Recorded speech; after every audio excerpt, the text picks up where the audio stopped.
ओम शांति।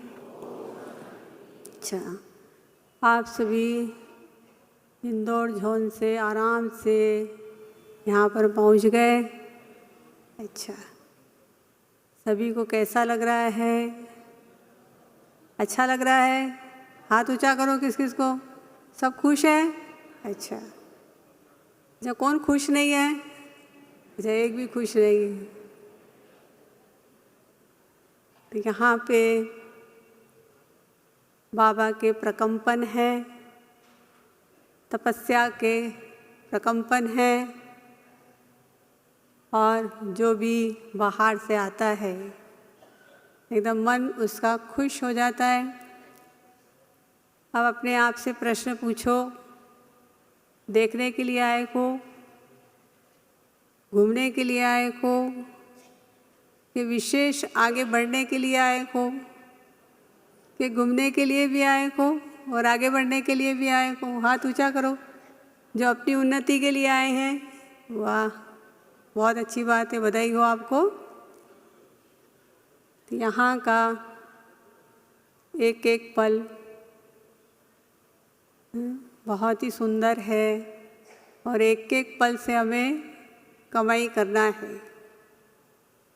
हमारे बाप दादा, हमारी प्यारी दादियाँ, विशेष सीनियर भाई और बहनों ने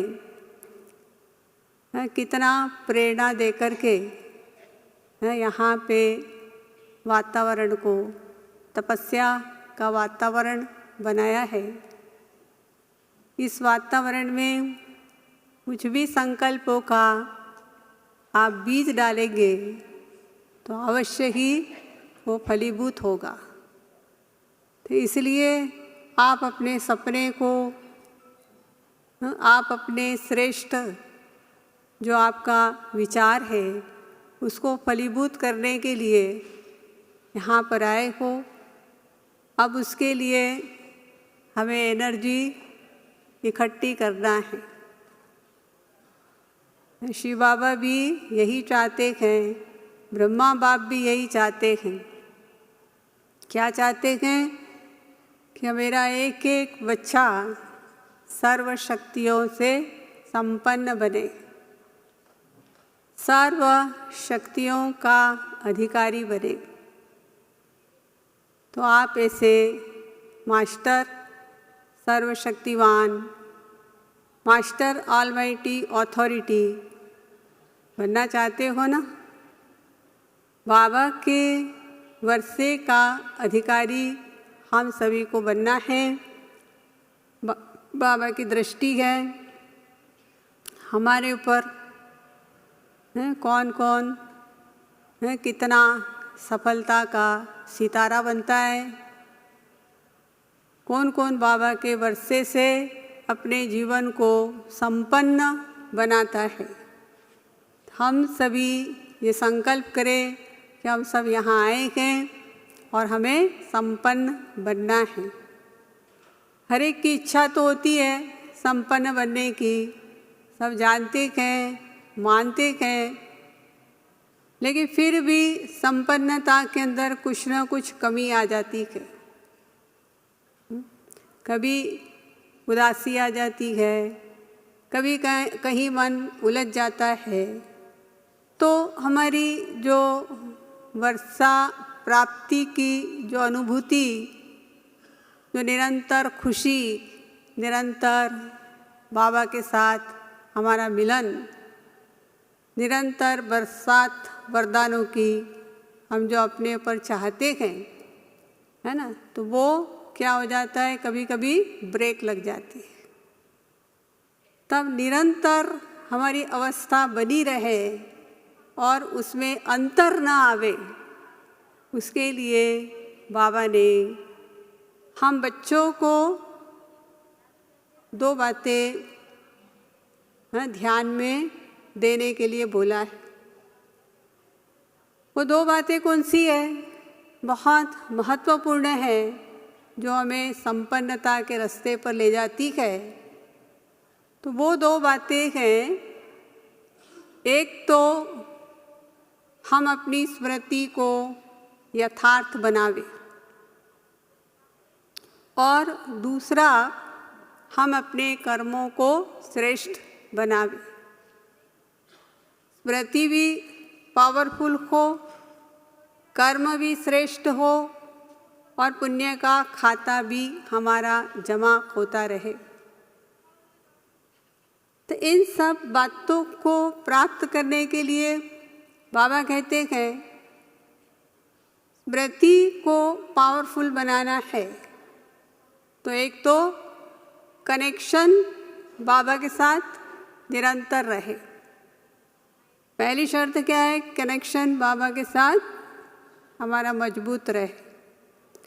कभी टूटे, कभी लगे, कभी जोर से लगे, कभी धीरे से लगे, कभी बड़े मुश्किलात से लगे, ऊंची नीची अवस्था होती रहती है। तो पहली शर्त है बाबा की कि हमारा कनेक्शन बाबा के साथ निरंतर जुड़ा हुआ होना चाहिए। दूसरा, कर्मों को श्रेष्ठ बनाने के लिए करेक्शन। दोनों उपदेश श्री बाबा ने क राशि पे दिए, एक कनेक्शन, एक करेक्शन। तो कनेक्शन भी हमारा रहे पूरा पूरा, करेक्ट भी करते रहे, हम अपने आप को सुधारते भी रहे। तो अपने मन की तरफ ध्यान खिंचवाना है कि मेरे मन के अंदर क्या क्या संकल्प उठ रहे हैं, उन संकल्पों को करेक्ट करते जाए। संकल्प उठे बगैर तो मन रहता ही नहीं है। मन में कुछ ना कुछ चलता रहता है, कभी उल्टा भी और कभी सीधा भी। तो इसलिए मन की तरफ ध्यान खिंचवाना है कि मेरा संकल्प पॉजिटिव पॉजिटिव पॉजिटिव चलता रहे। किसी के अवगुणों पर हमें दृष्टि न जावे। तो एक तो हमें संकल्पों को करेक्ट करना है, दूसरा हमें अपने कर्मों को भी करेक्ट करते जाना है।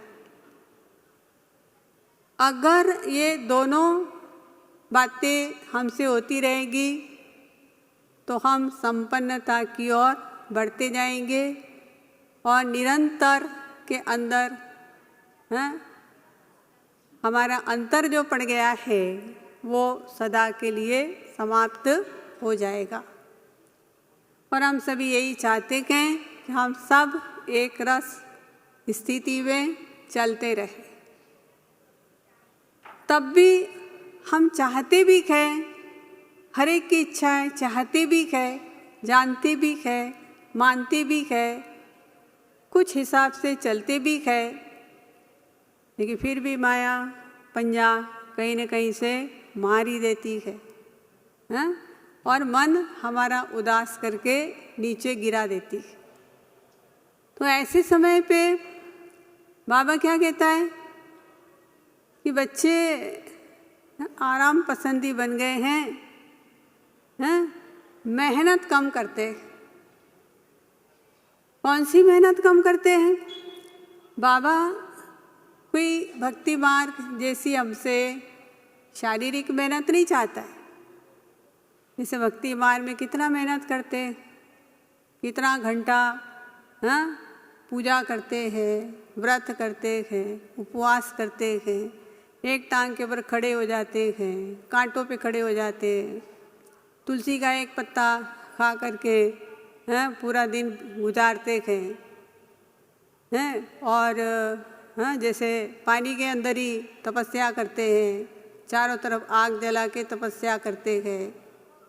तो भक्ति मार्ग के अंदर कितना हम अपने आप को कष्ट देते। यहाँ पे बाबा ऐसी मेहनत नहीं करवाता है, लेकिन फिर भी कहता है तुम्हारे अंदर ज्ञान की बातें जागृत रहे, और उसको फिर तुम बच्चे जैसा समय हो राइट टाइम पे राइट बातों का उपयोग करें। तो क्या हम इसमें सफल हो रहे हैं? चेक करो, हम आराम पसंदी है या प्रभु पसंद है? क्या बनना चाहेंगे? प्रभु पसंद बनना चाहेंगे? सभी प्रभु पसंद बनना चाहेंगे? हाथ ऊंचा करो। अच्छा, बहुत अच्छी बात है। हम सब प्रभु के दिल में बैठना चाहते हैं, प्रभु पसंद बनना चाहते हैं। तो जो प्रभु पसंद बनना चाहेगा तो सबसे पहले उसको अपनी आरामी का त्याग करना पड़ेगा, तभी वो अपनी बाप समान स्थिति बना सकता है। और बाबा हम बच्चों को याद दिलाते हैं, बच्चे देखो, हाँ, भक्त लोग तुम्हारी अवस्था का गायन कर रहे हैं। कितना गायन कर रहे हैं वो लोग? हाँ, भक्त लोग आह्वान कर रहे हैं कि हमारे योगी ऐसे होंगे, हमारे तपस्वी ऐसे होंगे, उनका हम साक्षात्कार करेंगे। तो वो देखना चाहते हैं, वो गायन करते हैं, हमारी अवस्था का वो महिमा करते हैं। लेकिन हम योगी, हम ब्राह्मण अपने आप से भूले हुए, हम कहलाने को तो क्या कहलाते हैं? ब्राह्मण। ब्राह्मण यानी जो सदा की ब्रह्म में रमण करता हो। अब ब्रह्म लोग तो यहाँ नहीं, संसार में नहीं, वो तो ऊपर। तो क्या हमारी बुद्धि सदा ऊपर की ओर रमण करती है? तो ब्राह्मणों का बड़ा गायन है। ब्राह्मण क्या करते हैं? ब्रह्मा भोजन खाते हैं। ब्राह्मण ब्रह्मचर्य में रहते हैं, पवित्रता का सम्मान करते हैं। ब्राह्मण ब्रह्म सवेरे सवेरे ब्रह्म मुहूर्त में उठते हैं, ब्रह्म तत्व में अपनी बुद्धि का रमण कराते हैं। तो ब्राह्मणों का विशेष महत्व है। तो हम कहलाते ब्राह्मण हैं, लेकिन हम स्वयं की अपनी अवस्था को जैसे भूले हुए। तो भक्त लोग शास्त्रों में भी गायन गाते हैं और गीता में भी लिखा हुआ है। हमारी अवस्था का गायन गीता में भी किया हुआ है। किन शब्दों में किया हुआ है? तो कहते हैं, नष्टो मोहा स्मृति लब्धा। जब हमारा मोह नष्ट हो जाएगा तो हमारी स्मृतियाँ जागृत हो जाएगी। तो अब अपने को चेक करना है, क्या हमारा मोह नष्ट हो गया है? कहाँ कहाँ मोह अटका हुआ तो नहीं? कितने परसेंटेज में अटका है? अपनी देह में मेरा मोह तो नहीं है, कोई रिश्तेदारों में तो मेरा मोह नहीं है, बच्चे में, बहू में, कुछ नहीं तो पोता तो सबसे प्यारा लगता है, पोते पोतियाँ तो सबसे मीठी मीठी बातें करते हैं, मन बहलाते हैं, वो तो और भी प्यारे लगते हैं। तो देखना है कि कहीं प्रकृति के अंदर वस्तु वैभव कहाँ हमारा मोह अटका हुआ तो नहीं है। इसे नष्टो मोहा स्मृति लब्धा। अगर मोह को नष्ट करेंगे तो की स्मृतियाँ जागृत होगी। तो ऐसी जागृति जिसका भक्त लोग वर्णन कर रहे हैं और यहाँ ब्राह्मण भूले हुए हैं। जबकि सोचो, जिस दिन से आपका आध्यात्मिक जन्म का पहला दिन था, जिस दिन से आप सेंटर पे गए, पहले दिन का आप सभी ने कोर्स लिया, तो पहले दिन ही आपको क्या सिखाया गया कि आप शरीर नहीं हो, आत्मा हो। शरीर से न्यारे हो, आप आत्मा हो। तो नष्टो मोहा, शरीर से मोह निकालना है, ये पहले दिन से आपको आखिरी दिन का क्वेश्चन मिल गया। आपके जीवन में आखिरी पेपर कौन सा आने वाला है, वो पेपर आउट हो गया। दुनिया में पेपर आउट हो जाता है तो हाहाकार मच जाती है कि पेपर आउट हो गया, पेपर आउट हो गया। हाँ, लेकिन यहाँ पे तो जानबूझ करके शिव बाबा पहले दिन से ही पेपर आउट कर देता है और कह देता है यही परीक्षा आएगी, तुम्हारी परीक्षा इसी सब्जेक्ट में आएगी। हैं, तो क्या हम पास हो जाएंगे? अब तो पेपर आउट हो गया, फिर तो 108 में आ जाना चाहिए।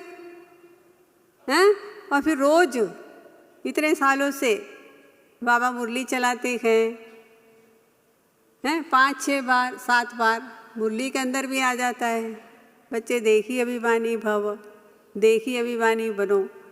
तो रोज हम, जब से हमारा अलौकिक जन्म हुआ है, तब से बाबा हम बच्चों को प्रैक्टिस करा रहा है आत्मा अभिमानी बनने की, नष्टो मोहा बनने की। जितना हम अपनी स्मृतियों को जागृत करते जाएंगे, उतना उतना हमारा जो बचा हुआ मोह है वो भी नष्ट होता जाएगा। तो भक्त लोग जिसकी उपासना करते हैं, तो अब तो सब बच्चों को स्कॉलरशिप मिल जाना चाहिए। इतने दिन हमने ये सब पाठ पढ़ा है। तो बाबा कहता है बच्चे सब पास होने वाले हो ना, अब तो सब पास होने वाले हो ना। फिर कहता है अच्छा, ये पास शब्द को एक नए अर्थ में यूज़ करो। पास जो शब्द दिया है, तो बाबा ने इसको नए अर्थ में यूज़ करने का बोला। एक तो सब जानते हैं, बीती सो बीती, जो बात बीत गई है उसको पास कर लो, बीती को चितवो नहीं। बीती बात को लेकर के बैठो नहीं, बीती बात की गांठ नहीं बांधो, बीती बात के कारण डिप्रेशन में मत आओ। तो कोई भी बीती बात को क्या करना है, भुलाना है। तो बीती को चितवने की। दूसरा कहता है पास, हम बच्चों को भगवान के पास रहना है। भक्ति मार्ग में क्या कहते हैं, उपवास।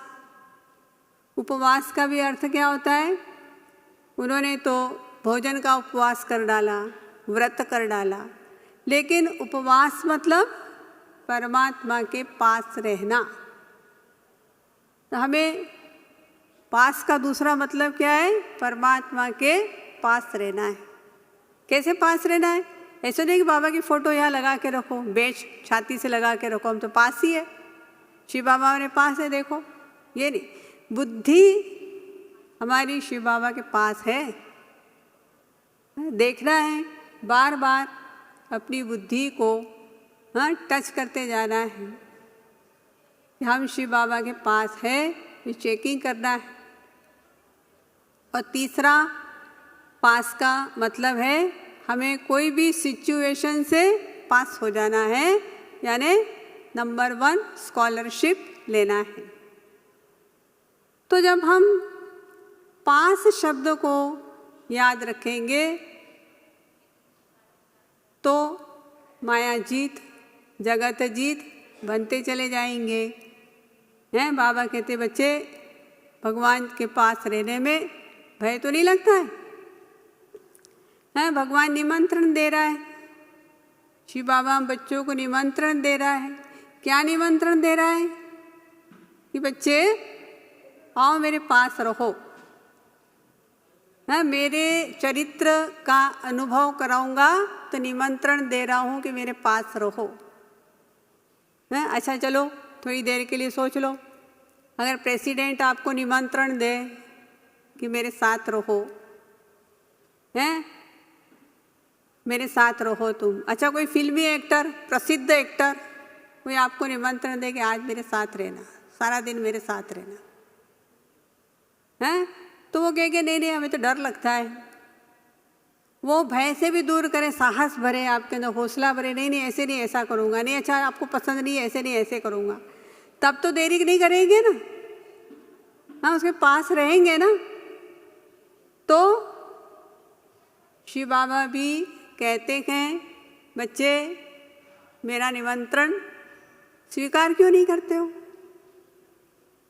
मैं निमंत्रण देता हूँ। हाँ, और ये निमंत्रण कैसा है? निमंत्रण तो जिंदगी में बहुत मिले आपको, हैं? कभी शादी के निमंत्रण, कभी किसी के एनिवर्सरी के निमंत्रण, कभी किसी की बर्थडे के निमंत्रण। निमंत्रण तो बहुत मिले हैं जिंदगी में, लेकिन ये निमंत्रण कैसा है? कैसा है ये निमंत्रण? हाँ, कैसा है ये निमंत्रण? अभी नहीं तो कभी नहीं। ये निमंत्रण का भी नाम क्या है? अभी नहीं तो कभी नहीं। निमंत्रण मिला तुरंत स्वीकार कर लो। तो हमको भगवान ने निमंत्रण दिया है। क्या निमंत्रण दिया है? बच्चे मेरे पास रहो। तो भगवान का निमंत्रण आया है, हमें शिव बाबा के पास रहना है। जब शिव बाबा के पास रहेंगे तो क्या होगा? माया सदा के लिए विदाई ले लेगी। लेगी कि नहीं लेगी? सदा के लिए माया विदाई हो जाएगी, हैं? तो अब देखो, रावण को जब मारना है, रावण को मारना है, तो रावण के मरने की भी 3 स्टेज होती है। एक तो मूर्छित करना, दूसरा मार डालना, और तीसरा उसको जला देना, और चौथा भी माने तो उसको राख को बहा भी देना। तब हमारी कौन सी स्टेज चल रही है? माया को मूर्छित किया है ना, माया को मूर्छित किया है। माया आधी मरी है, अभी पूरी नहीं मरी, अभी आधी मरी है, 50% मरी है। मूर्छित किया है या किसी ने पूरा मार डाला, अब तो वो सिर उठा के देख ही नहीं सकती, सामना कर ही नहीं सकती, पूरा उसको अच्छी तरह से मार डाला है। मार डाला यानी हमारी अवस्था अप डाउन नहीं होगी, है? माया को हमने पूरी तरह से मार डाला। अच्छा, मार डाला पर लाश तो भी वहीं पड़ी है ना, पूरी क्रिया कर्म तो नहीं किया ना, है ना? तो क्या करना है? उसको जला भी देना है। तो इसलिए लास्ट स्टेज उसकी जला देना, और जलाने के बाद उसकी राख भी गंगा में स्वाहा कर देना। तो इस तरीके से है माया को हमें मूर्छित करना है, लेकिन पूरा की जला करके मार डालना है। तभी हम जगत जीत माया जीत बन सकेंगे। तो हम कहलाते हैं अपने आप को महावीर। है तो महावीर का काम क्या होता है? महावीर योद्धा, है ना? तो युद्ध के अंदर उसके दिल में क्या होता है? जो युद्ध के अंदर प्रवीण होता है उसके अंदर क्या होता है? एक ही बात रहती है। एक तो वो वैभव से और व्यक्तियों से दूर हो जाता है। न व्यक्ति आकर्षित करता है उसको, और ना कोई वैभव उसको आकर्षित करते। दोनों बातों से वो दूर हो जाता है ना? और उसके दिमाग के अंदर क्या होता है? एक ही बात होती है, युद्ध विजय, युद्ध विजय, युद्ध विजय, मरना है मारना है। तो इस तरीके से वो एक ही बात, मेरा तो एक शिव बाबा, दूसरा ना कोई। तो ऐसा पक्का निश्चय, एक बल और एक भरोसा। तो हम सभी एक बल और एक भरोसा, भरोसा भी एक का, एक बल और एक भरोसा। तो भरोसा और विश्वास में क्या अंतर है? एक रहता है भरोसा और एक रहता है विश्वास। तो विश्वास और भरोसे में क्या अंतर है? कई बार देखा होगा, छोटे मोटे मेले होते हैं ना, हैं। गांव के अंदर बहुत अच्छे अच्छे आज भी मेले होते हैं और नट लोग क्या है वो अपने कर्तव्य दिखाते हैं। कई बार आपने देखा होगा कि ऐसे ऐसे स्टैंड लगा करके दूर दूर ऐसे रस्सी बांध देते और उसके अंदर नट अपना बताता है, कारोबार बताता है और वो बिना आधार के उसके ऊपर चलता है। और लोग जब तमाशा देखते हैं तो बहुत तालियां बजाते हैं, उसके ऊपर पैसा फेंकते हैं, बड़े खुश होते हैं कि देखो जो हम नहीं कर सकते ये नट ने कितना सुंदर करके बता दिया, ऐसा वंडरफुल करके दिखा दिया जो हम नहीं कर सकते। तो वो कहता है कि अच्छा ठीक है, हम आप कहो, नट कहता है कि आप कहो तो मैं कोई है अगर इस भीड़ में तो आप कहो तो मैं उसको कंधे पे लेके भी इस रस्सी के ऊपर चल सकता हूँ। नट को अपने पर पूरा विश्वास है। क्या विश्वास है कि मैं तो ले जाऊंगा, मैं तो ऐसे तक चल के वापस में आ जाऊंगा। लेकिन जब वो किसी व्यक्ति को कहता है तुम मेरे कंधे के ऊपर बैठ जाओ, तुम मेरे कंधे के ऊपर बैठ जाओ तो मैं तुमको इस पार से उस पार ले जाऊंगा। लेकिन सामने वाले व्यक्ति को क्या भरोसा आ रहा है, क्या पता इतनी ऊपर से मैं गिर जाऊंगा तो, अगर डर के मारे अनबैलेंस हो गया तो तो भरोसा तो नहीं है ना, भरोसा तो नहीं है ना। उसको विश्वास है कि मैं ले जाऊंगा, लेकिन भरोसा करने वाले को भरोसा नहीं। तो भगवान क्या कहता है, एक बल एक भरोसा। कैसा भरोसा रखो, एक बल और एक भरोसा। एक बार की बात सुनाती हूँ आपको। भरोसा भी क्या होता है ना। आपने कारगिल लड़ाई का नाम सुना होगा, कितनी वहाँ पे बर्फ़ पड़ रही थी और उस समय सैनिक लोग कितना लड़ रहे थे और कितनी जफाकशी का वातावरण था। तो एक सैनिक बहुत ऊंचाई पर, जहाँ पे कितना -25-30 डिग्री सेंटीग्रेड जहाँ का वातावरण था, बर्फ़ की तह के तह जमी हुई थी, रात का टाइम था और ऐसा बर्फ़ वहाँ से स्खलन हुआ और वो बर्फ़ के साथ फिसलता फिसलता एक जगह अटक गया। उसके कमर के अंदर एक रस्सी बंधी हुई थी और खूंटा भी डला हुआ था। उसने कम से कम वो खूंटा छोड़ दिया था और खूंटा कहीं जा कर के अटक गया और वो लटक गया। और अब सोच रहा है कि पूरी रात मुझे गुजारनी इस बर्फ़ के अंदर लटकते लटकते, कहीं कोई नज़र नहीं आ रहा है, मेरे साथी छूट गए, मैं अकेला पड़ गया, आवाज़ इस पहाड़ों के अंदर कहीं जा नहीं सकती है और बर्फ़ की रात है अब मेरा क्या होगा। कई बार थोड़ा जब तक आवाज़ निकली वो इधर उधर आवाज़ फैलाता रहा, लेकिन उसके साथी किसी ने नहीं सुना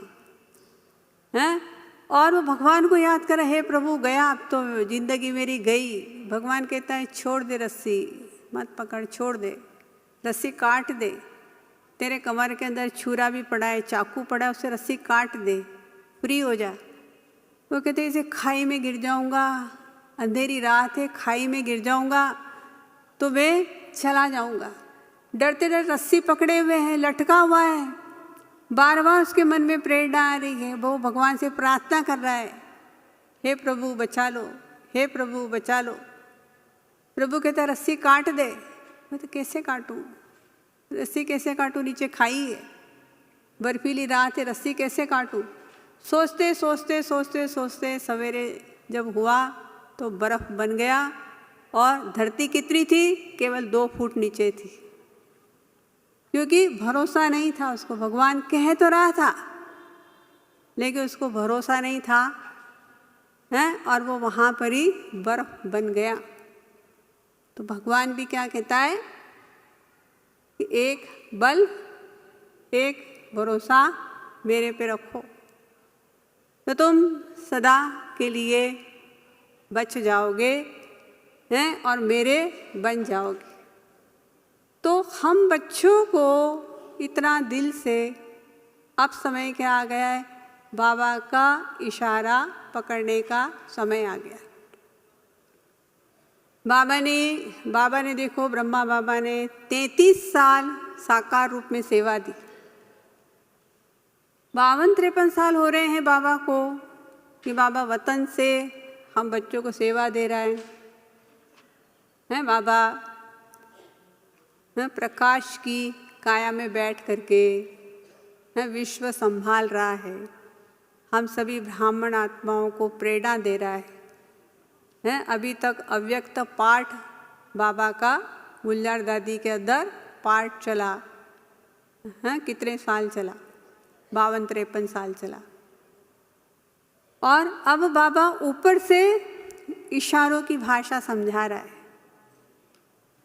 तो अब देखो, क्या हम सब इतने महीन बन गए हैं कि भगवान का इशारा पकड़ सके?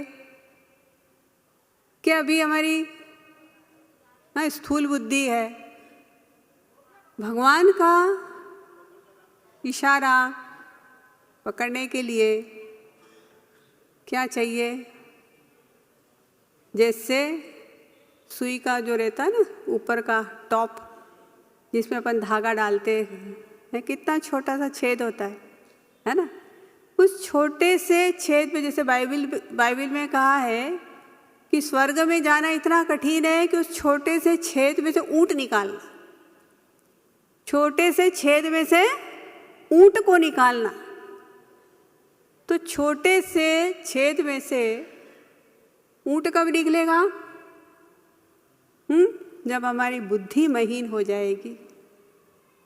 हमें अपनी बुद्धि को इतना महीन बनाना है कि अब इशारों से काम चल रहा है। हम भगवान का इशारा कैच कर सके। अगर भगवान का इशारा कैच कर लिया तो सफलता मिलेगी, और सफलता में एनर्जी है, एनर्जी मिलेगी। और अगर भगवान का इशारा कैच नहीं किया, डर गए तो नुकसान किसका होगा? हमारा होगा। तो इसलिए जैसे जैसे समय महीन होता जा रहा है, साइंस देखो, साइंस भी तो महीन होती जा रही ना। पहले जो साधन इतने बड़े बड़े होते थे, पहले वो जो रिकॉर्ड बजता था ना, तो ग्रामोफोन आता था, उसके अंदर पहिया चलाते थे, और पहिया चलाते थे जब वो रिकॉर्ड प्ले होता था उसके अंदर, और वो कांटा उसके ऊपर यूँ डालते थे, और वो घूमता रहता था रिकॉर्ड, और उसके अंदर ट्यूनिंग बजती रहती थी, गाना बजता रहता था। और अब देखो तो छोटे छोटे मोबाइल, उसके अंदर गाना भी बजा लो, टेलीफोन भी कर लो, पिक्चर भी देख लो, सब कुछ एक छोटे से साधन के अंदर आ गया है। कहने का मतलब क्या है? जैसे जैसे साइंस महीन होती जा रही है, ऐसे ऐसे आध्यात्म भी क्या होता जा रहा है? महीन से महीन, महीन से महीन, महीन होता जा रहा है। तो अब क्या विचार है? हमें हाथी बुद्धि बन के रहना है कि हमें महीन बुद्धि बनना है ना? तो हमें इतना महीन बनना है कि हम सुई की उस नोक में से भी निकल कर बाहर आ जाए, यानी हम इतना जल्दी मोल्ड हो जाए। कोई भी सिचुएशन आए तो अपने आप को फंसाने की बजाय, अपने आप को उलझाने की बजाय एक ऐसी लाइन निकाले, उसका भी भला हो, हमारा भी भला हो। हाँ, तो ऐसी ट्रिक निकालनी है ना। और साथ में शिव बाबा ये भी कहता है, तुम बच्चों को खुश रहना है। ऐसे नहीं कि इस जफाकशी में हम ही डिप्रेशन में आ गए, ये खुश रहना है। हमने खुशी का रिमोट कंट्रोल किसी के हाथ में तो नहीं दिया है, वो ऐसा करे तो मैं खुश हूँ। हाँ, वो मेरे मन के माफिक चले तो मैं खुश हूँ। बाबा ने कहा ये संसार क्या है, सागर है। सागर में क्या होती, ऊंची नीची लहरें आती रहती, कभी ऊंची आई कभी नीची आई, कभी क्या आया कभी क्या आया। सागर को कह नहीं सकते कि नहीं हम तो ऐसी ही लहरों में ना सकते, इसे तुम ऐसी ही एक समान लहरें हैं डालना। कभी भी सागर एक समान लहरें नहीं डालता है। हाँ, ऊंची नीची हर तरह की लहरें आती हैं। इसी तरह से ये संसार सागर है और इस सागर के अंदर भी सुख दुख चिंता हर तरह की खुशी, कभी कैसी लहर कभी कैसी लहर आती रहती है। और इन लहरों को झेलते हुए भी हमें खुश रहना है। जब हम बाबा के पास हैं, बाबा हम बच्चों को क्या करते हैं, अनुभव कराते। तो मानो आपको कोई योग के अंदर एक सेकंड कुछ अनुभव हुआ, तो अनुभव कितने साल तक आपकी सर्विस करता है, सोचो। एक अनुभव हो गया, किसी को परम धाम का अनुभव हो गया, मानो किसी को अलौकिक शांति का अनुभव हो गया है, तो ये अनुभव सालों साल काम करता है, हमारा सेवा करता है, हमें कई डिप्रेशन से निकाल देता है। तो बाबा के एक सेकंड के अनुभव हमारे लिए बहुत बड़ी दौलत है। तो इन सारी जो दौलत बाबा से मिली हुई है, ये खजाने बाबा से मिले हुए हैं, इन सब खजानों को हमें क्या करना है, इकट्ठा करते रहना है। और जो हमारे संबंध, जहाँ पे हमारी आत्मा फंसी हुई थी, तो उन संबंधों को जितने भी संबंध हैं उसको अलौकिक बनाते जाना है। जैसे युद्ध के मैदान में जो योद्धा रहता है वो व्यक्ति और वैभव से दूर रहता है। तो इसी तरह से हम व्यक्ति के साथ तो रहेंगे, लेकिन साथ रहते हुए भी संबंधों को अलौकिक बनाते जाना है। आप अगर थोड़ा सोचेंगे कि मानो एक माँ है, तो कितना एक सेकंड के अंदर वो क्या करती है, संबंध ऑटोमेटिक, कहना नहीं पड़ता, मशीनरी ऑटोमेटिक चलती, ऑटोमेटिक ही उसका संबंध चेंज होता है। बेटा आया, उसके सामने बेटा आया है, उसका संबंध वैसा हो जाएगा, वो वैसी बात करेगी। उसके सामने उसका भाई आया, एक सेकंड में संबंध चेंज हो गया, वो वैसी बात करेगी। उसके सामने उसके पिताजी आ गए, एक सेकंड में वो वैसी बात करेंगे। उसके सामने उसका ससुर आ गया, एक सेकंड में उसका संबंध चेंज हो जाएगा। हम भी जब सेकंड बाबा को अपने सामने जब लाते रहेंगे हैं, तो हमारे ऊपर भी जो संसार के संबंधों की जो परछाइयाँ पड़ गई है, जो धूल और गर्तें पड़ गई है, वो सारी क्या होती जाएगी, पोंछी लगती जाएगी। सेकंड बाबा को भी सामने लेते जाना है और अपने संबंधों की सफाई करते जाना है। संबंध तो निभाना है। जिस संबंध के बीच में बैठे छोड़ करके सन्यासी तो नहीं कि भाई घर बार छोड़ करके चले जाएंगे। रहना भी घर में, चलना भी घर में है, हाँ, वही स्थान पर रहना है, लेकिन उसी स्थान में रहते हुए अलौकिक व्यवहार करना बाबा हम बच्चों को सिखा रहे हैं। तो रिलेशन के अंदर भी कनेक्शन करते जाना है, कनेक्शन भी रखना है और करेक्शन भी करते जाना है। एक चीज़ों के अंदर जब हम करेक्शन करते जाएंगे, जैसे जैसे करेक्शन करते जाएंगे, धीरे धीरे हमारी मंजिल संपूर्णता की ओर बढ़ती जाएगी। जीवन में रोड़े अनेक प्रकार के आएंगे, संपन्नता के रास्ते के अंदर बहुत तरह के बैरियर पड़े हुए, और अभी बहुत सारे बैरियर कुछ तो पास किए हैं और कुछ और हमें पास करना है। तो देखते जाओ अभी क्या क्या परिस्थितियाँ आती हैं। अभी प्रकृति की परिस्थितियाँ आएगी, और प्रकृति के भी कितने हैं, 5 सब्जेक्ट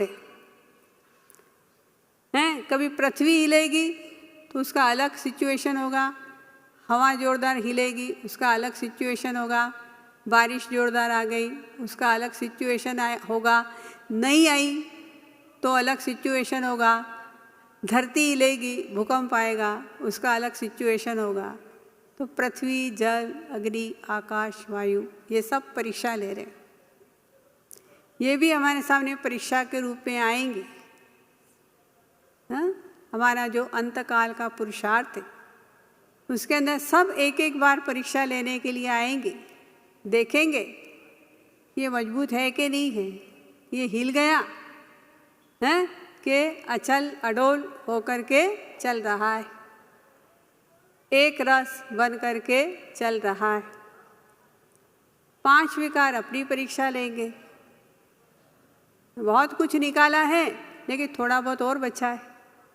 ऐसा ना हो कि उस अंश को आपने संभाल के रख लिया तो धीरे धीरे बढ़ता बढ़ता वो वंश हो गया। तो अंश को भी नहीं संभालना है, अंश भी जला देना, रावण का अंश भी जला देना है, अंश वंश सारा खत्म कर देना है। तो अनेक तरह की परीक्षाएं, बाबा कहते खुद के शरीर का भी खुद में मोह रहता है। खुद के शरीर को भी हम अपने मोह से पाल रहे थे, तो उससे भी हमें न्यारा बनना है। तब बाबा कहता है अपनी बुद्धि को ब्रह्मलोक में रमण कराओ। है?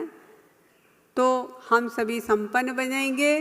और लास्ट का पेपर, सबसे ज़्यादा पेपर जो आता है वो शरीर का पेपर आता है, जो सबसे नज़दीक है हमारे, नज़दीक रिलेटिव, वो तो आते ही आते हैं, लेकिन उससे भी नज़दीक क्या है, हमारा शरीर। तो ये शरीर का पेपर सबसे बड़ा पेपर है, ये लास्ट पेपर है। इस पेपर में हम कितने पास हो रहे हैं। हमारी दादियों ने एकदम नष्टो मोहा बन करके पास होकर के बताया। दादी जान की हमारे सामने उदाहरण है, दादी प्रकाशमणि दादी हमारे सामने उदाहरण है, बड़े बड़े सीनियर भाई हमारे सामने उदाहरण है, रमेश भाई हमारे लिए उदाहरण है, जगदीश भाई हमारे लिए उदाहरण है, मम्मा हमारे लिए उदाहरण है। सब ने आपने स्टोरी सुनी है उसकी।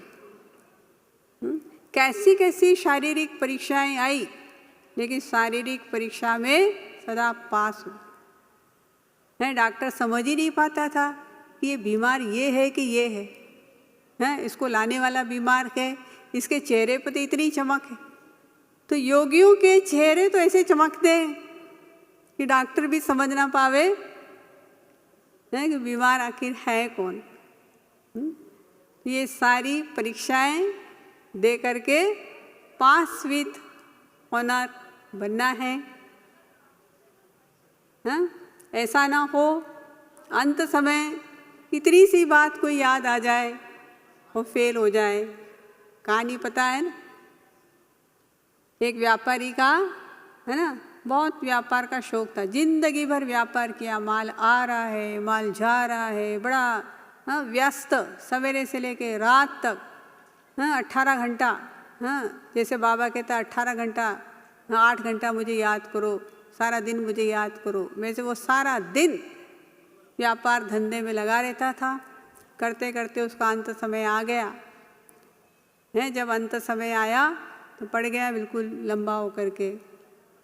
डॉक्टरों ने जवाब दे दिया, अब ये केवल थोड़े घंटे का मेहमान है। पंडित जी को बुलाया गया कि भाई इनको थोड़ा सा गीता वीता सुनाओ।